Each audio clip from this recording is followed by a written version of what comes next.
Hi everybody. Today we'll be looking at what has happened in the past week in Japan, in the economy and the financial world. So without further ado, let's start. So first a quick look at the Nikkei index, and there's nothing much to say actually. You can see here we have risen and then basically plateaued, and now we are dipping a little bit, but very stable course for so far. Okay, let's go to the first news. So, as you may have heard, with the coronavirus, which basically is dominating headlines at the moment, in Japan, the focus seems to have turned from trying to contain the outbreak to trying to mitigate the damages. And here it's an article from Nikkei newspaper.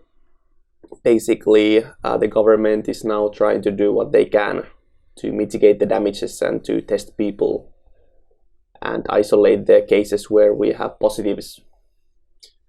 So it seems that we can expect at least some kind of spread in Japan as well, although the cases so far have been limited. But we must also realize that the cases that has been presented so far most likely only represent a fraction of the actual data, the actual cases that are going on as we speak. Here you can see another article from Nikkei. This is basically a brochure somebody made that explains what the coronavirus is all about.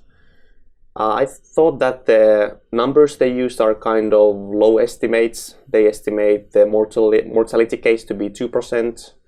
They are not basically how many people one person on average spreads the disease to be 1.4 to 2.5.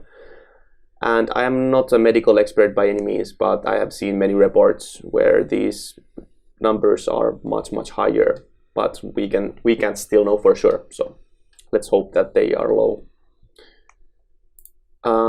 Here, if you haven't seen, the John Hopkins live data estimates for now total confirmed cases in Japan to be 61 cases.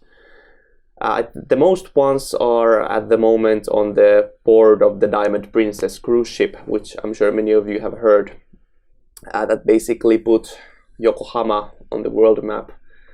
So it is not very good publicity, but nevertheless. And yeah, you can see actually many countries are already repatriating their citizens from the cruise ship. So far, it seems that 330 people are to be repatriated. I'm not sure if they have already flown to their countries. And Hong Kong also is preparing a charter flight. So far, it's American citizens and I think some Canadian citizens that are to be flown from the ship. So yeah, this was the worst outbreak apart from China, apart from Wuhan, that has happened so far. And I would guess that the situation doesn't look so good. I mean, if there would be an estimate that the outbreak would be handled, then there would be no reason for the government to repatriate their citizens. So it seems that the virus is spreading nevertheless, the efforts to contain it. But I'm sure we will be hearing from this in the near future. Also relating somewhat to the coronavirus, we have here auto manufacturing companies, and they are not in a good place, to be honest. Here you can see that they are saying to be in a revolution, in a big change right now, which is caused somewhat by the coronavirus. I'm not sure to what extent you can contribute that to the coronavirus, but I'm sure it has some effect on the car manufacturers. So yes, here you can see that the Wuhan, that was the epicenter of the crisis, is actually a huge supplier of car manufacturing parts, which is one of the reasons many companies here in Japan are in trouble, because they are not getting the parts they need to manufacture cars. It is quoted here that the coronavirus outbreak has occurred in the worst possible time, as the car manufacturers are already facing many disruptions in the car manufacturing space with the automatic driving and EVs. So here it is quoted that this is 1 in 100 years event. so basically a black swan to the car manufacturers. And Nissan car manufacturing company is quoted here to have the worst result since the Lehman shock, since the great financial crisis. So I haven't seen their numbers, to be honest, but if that is true, then it must be a very, very unsatisfactory report. Also, the Nissan company is planning to restructure. Restructuring is kind of a Japanese word. What it means is they are going to lay off people. About 12,500 people are estimated to be laid off so far. Quoted by the CEO, he says that the sales have been much worse than estimated here. So yeah, Nissan says that one of the biggest reasons why they are not selling so well is because they are having some trouble with the North American markets, and now they are having the coronavirus outbreak to deal with at the same time. So basically they are not selling as much as they would want in North America, and now because of the coronavirus they are not getting enough supplies from the city of Wuhan, and of course they are not selling there as much as they would like to, because obviously when people are not going outside they are not buying cars as well. Lastly, there is also Toyota, and Toyota seems to be in a much better shape than their rivals, and it is said here also that they are doing better in the North American markets than their rivals and investing largely in automatic driving and EVs. It is also said that they are going to be affected to some degree by the coronavirus outbreak, but it is still not known to which extent this will affect them. So that is that. Also, just to give you a note of how important car manufacturing is to Japan, here is Japan's top 10 exports for the year 2019.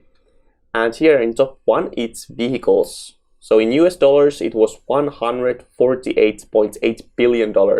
So 21% of the total exports are vehicles in Japan. So that is a huge part of their economy. So if that goes down, you can imagine what is going to happen with the Japan economy in total. Japanese official calls for urgent development of digital yen to counter China.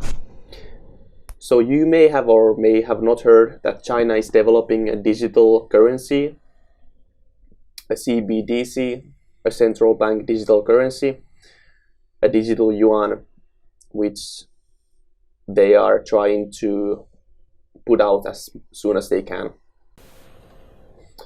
Here's a quote. The head of the Banking and Finance Systems Research Commission at Japan's Liberal Democratic Party, Kozo Yamamoto, said today that the country should create a digital yen in 2 to 3 years. So that is quite long actually to create a digital currency when you think about all the options that already are existing in the markets. For example, the cryptocurrencies you can already use. Of course, they are not that available from the merchant sites, but technologically is what I'm saying. It is also quite suspicious to see this kind of news because just a few months before, I saw articles that quoted some Japanese officials and I think central bankers that said that there is no demand for a CBDC, a central bank digital currency in Japan at the moment. But now it seems that they are thinking of implementing one. And it is not only in Japan. I have seen these kinds of news in many other countries. I think that there is a lot more collaboration than is let on in the news with these kinds of things. So yes, another quote, the sooner the better. We'll draft proposals to be included in government's policy guidelines and hopefully make it happen, yada yada yada. This is the important place here. That could prevent a big swing at a time of crisis and stabilize their own economy. So why would a CBDC prevent a big swing and stabilize the economy? So maybe could this be that they have the ability to implement negative interest rates so people can't withdraw cash from their accounts? I also made a video about that recently, so if you are interested in that, please check it out. Here also the deputy governor of the Bank of Japan has said the institution must be ready to issue a CBDC should public demand surge in response to technical developments. So I feel like they are always using the public demand as a kind of excuse, because nobody is really demanding the Bank of Japan to issue a CBDC. I mean, people don't really think that much as like what works, they will use it. And right now they are happy using Line Pay and PayPay and whatever. Cash also works very good for many people. So it is kind of a forcing their own preferences on the public and using the demand from the public as an excuse. But we'll see what happens with that. And next news from Reuters, Japan Reuters. Here you can see how they are planning to implement fees on just having an account in a bank. So basically they are thinking of having kind of a subscription type of fee. If you have a bank, which you have to pay maybe once a month or once a year. And they are thinking of having a kind of a two-way system of where they have that subscription fee. Here you can see the subscription fee, and then they can have some one-time fees, maybe when you make a transaction. And it is quoted here that this would help the banks cope with their dilemma right now. It is very hard for them to make profits because of the negative rates.